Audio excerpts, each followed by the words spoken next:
How's it going, everybody? I'm so sorry, but we are back with the latest Monsters and Aliens, where we rate different monsters, demons, or aliens, or deities on different scales of basically copy and paste or super original, and we break down their biology, everything about them, and more. So, today, we're going to finally go over what many of you all have asked for in the comments, which is Tyranids, or Tyranids. Please forgive me if I said the name. Now, Warhammer 40k. I really like Warhammer 40k. I haven't played it that much though, and as a matter of fact, I did not know much of the Tyranids until I did some research on it. A lot of people was asking for it, and hey, I'm all for doing some extra research so I could know and can give you all what you're all asking for. Now, remember that on this segment of Monsters and Aliens, we're going to judge concepts and designs. Again, yes, 4 different aliens and monsters that exist throughout all media. So today's hot creature is Tyranid from Warhammer 40k, the tabletop game. And I think it's also been made into video games and different things of that nature. I'm pretty sure there's books on it and everything else. So Tyranids was, to my understanding, first revealed in Warhammer in 1990. And I'm talking about it because, like I said, I've already been interested in Warhammer, and a lot of my friends always tell me things of Warhammer and other creatures and things that I should look up because they know I'm a lore fanatic.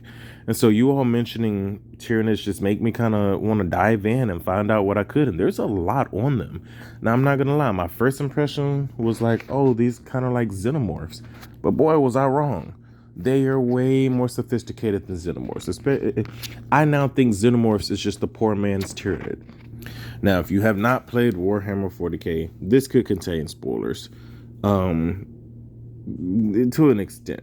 If you don't want anything to know about the creature and you want to go into Warhammer 40k completely caught off guard, then maybe don't watch this video.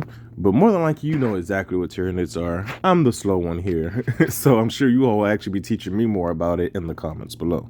Speaking of the comments, tell me the next monster or alien you all would like to see, or deity or demon, that you all would like to see down below. Now, as far as the category that this stands under, it is for sure an alien.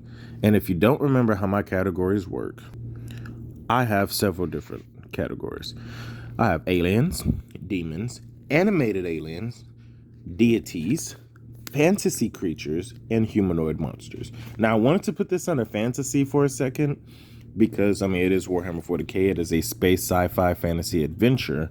However, I think this is about as alien as it gets. As a matter of fact, these creatures are literally created beyond or made beyond the void of like normal galaxies and space. They're as extraterrestrial as you can get.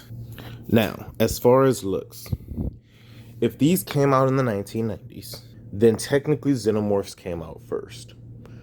So by looking at certain body features, how they have this kind of exoskeleton look to them, a slight humanoid look to them, and a very elongated head, it is kind of copy paste from the xenomorph thing. However, it gets amped up because they also can have razor sharp claws. They also, depending on what type of biomass that they fuse with, can have a variety of different looks to them. Now, xenomorphs can kind of do the same thing, you know, depending on what host that they utilize, they're going to have some of those genes. But Tyranids, they can merge together. Their body, you can't even tell sometimes what one Tyranid ends at and another Tyranid begins if some of them merge. You know, some of them have their weapons that are apparently other species within their ecosystem. And they have a whole ecosystem, so they have different versions of each other. Now, if you're a true alien fan, then you know they also kind of have the same thing amongst xenomorphs. But I'm going to have to say that Tyranids aren't exactly a copy and paste, even in their biology, like in their looks. I mean, I think there's some things they might have taken as an outline, and then they definitely veered away and did their own thing. Because, you know, if I'm going to say that, then I'll have to say that Broods from Marvel are also just a copy and paste. But if you look at Broods, they have some features that are very much like Xenomorphs, but then they peel away and do their own thing. So Yeah, I guess I'm kind of in between. Not exactly original when it comes to looks, but also not exactly copy and paste. They did take a nice outline and then vamp it up a lot. So that's what we'll say there. About 50-50. Now let's talk about abilities. So they have a hive mind. A lot of aliens have hive minds, like the Broods from X-Men, like the Swarm from Fantastic Four. I forgot the name of the Swarm infestation. Like Xenomorphs. That part I wouldn't say they're too original on. However, these are some very intelligent creatures. Crazy intelligent. They make their own ships. They conduct their own gene splicing. They make their ships out of other beings from the worlds that they consume. They have a whole infrastructure where they will infiltrate your entire government system before they ever come and invade.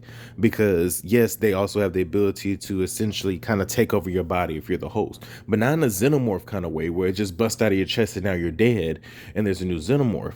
They take over your body and get you to still reproduce, so you create more of them, but you're not dead. Like you're just taking over. And apparently now you're part of the hive mind as well. Now, Xenomorphs kind of done this before, and yes, I'm gonna compare them to Xenomorphs a lot because Xenomorphs is something I actually know. Tyranids is something I'm getting to know. Xenomorphs have done something similar, but usually it's very rare when a human actually survives from a Xenomorph infestation within their body. And yes, if they do survive, then they become part of the hive as well. But Tyranids is purposefully, we're gonna keep you alive because we're here for the numbers, which is what makes them so ridiculous. We're gonna keep you alive, have you reproduce a lot to make more of our little minions, have you go into your government society and become politicians and everything else like we're scrolls. And then before you know it, we've taken over your whole planet. Then we're going to come down with millions more, and take over everything else and burn the world. And then everything from their pores, all of their guns and stuff releases more chemicals and parasites and things into the air, just germs and bacteria. That's all a part of their ecosystem that just makes more and more and more of them. And yes, if you've seen Prometheus and Alien Covenant, then you know there's a certain part of that that also exists with an Alien Covenant. But now I wonder if Ridley Scott started getting some of his ideas from Tyranids and they started going back and forth. Because that wasn't the case with the first Alien. The first Alien, it was a creature that, yes, would multiply and continue and had its own ecosystem, from the face hugger to the chest burster to the full-on drone. However, by the time you get into the later movies, especially with Ridley Scott's Prometheus and Alien Covenant, now you know that pores can start this infestation and everything else that were released into the air, and all sorts of things can start the incubation period, if you will, not just a face hugger. So as far as abilities, I'm gonna have to say original, because these are souped up xenomorphs, if that's what you want to call them. These are extremely intelligent beings that can make their own stuff, gene splice and everything else. It's ridiculous. And they take over your body like a parasite or like a virus taking over a cell. They hijack it. They don't kill it, they hijack it to make more. They literally work like a virus.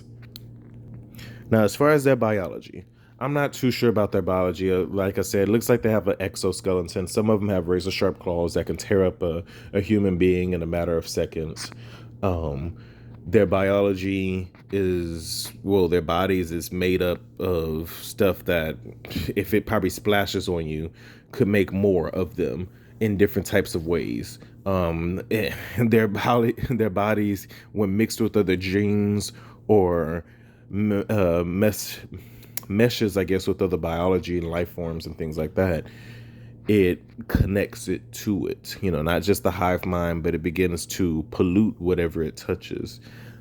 Their whole body is made up of that. Some of their bodies are made up of each other, like I stated earlier, even their guns.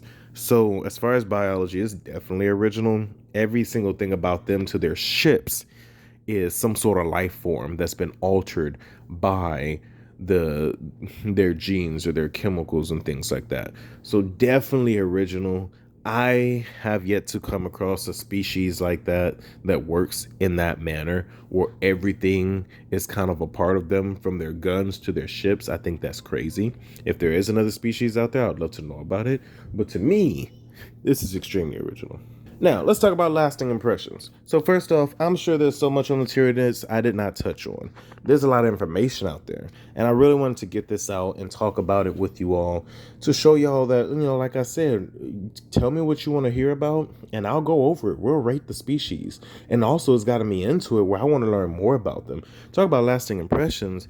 Again, I went in this thinking, oh, okay, this is like a xenomorph. But man, was I wrong. This species is crazy intelligent.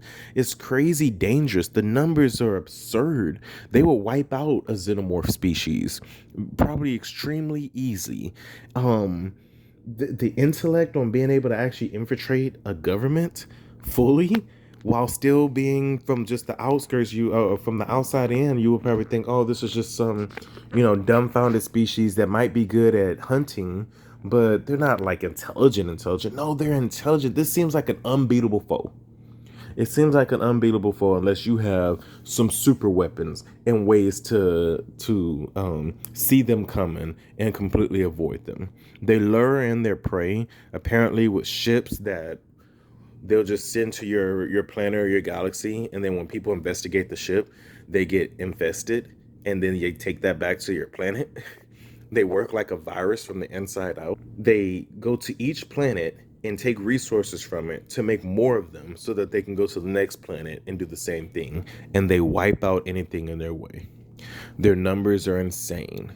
They might not have the best armor or maybe even the best weapons, although they can literally shoot parasites at you, apparently. They'll eat you from the inside out, I guess. It's a crazy species. I'm impressed. This just makes me want to play Warhammer more and more. If you know my channel, been following for a while, you know that I do like playing tabletop games. I've played D&D a little bit. I've dabbled with Warhammer a little bit. But I really make up my own campaigns that I call scenarios, which isn't tied to any game system, but just my own fresh take. And it's just all, I guess you could say, theater of the mind. But I love a good war game and strategy game. And just reading on these species makes me not only want to play Warhammer, but I want my miniature collection to be Tyranids. Thank you all for introducing me to a crazy alien species, and also for tuning in to hear about my take on this alien species. Don't forget to tell me what you want to see next, what we want to see rated next. Thank y'all so much for visiting the channel, and I'll see you all soon for another episode of Monsters and Aliens. God bless you.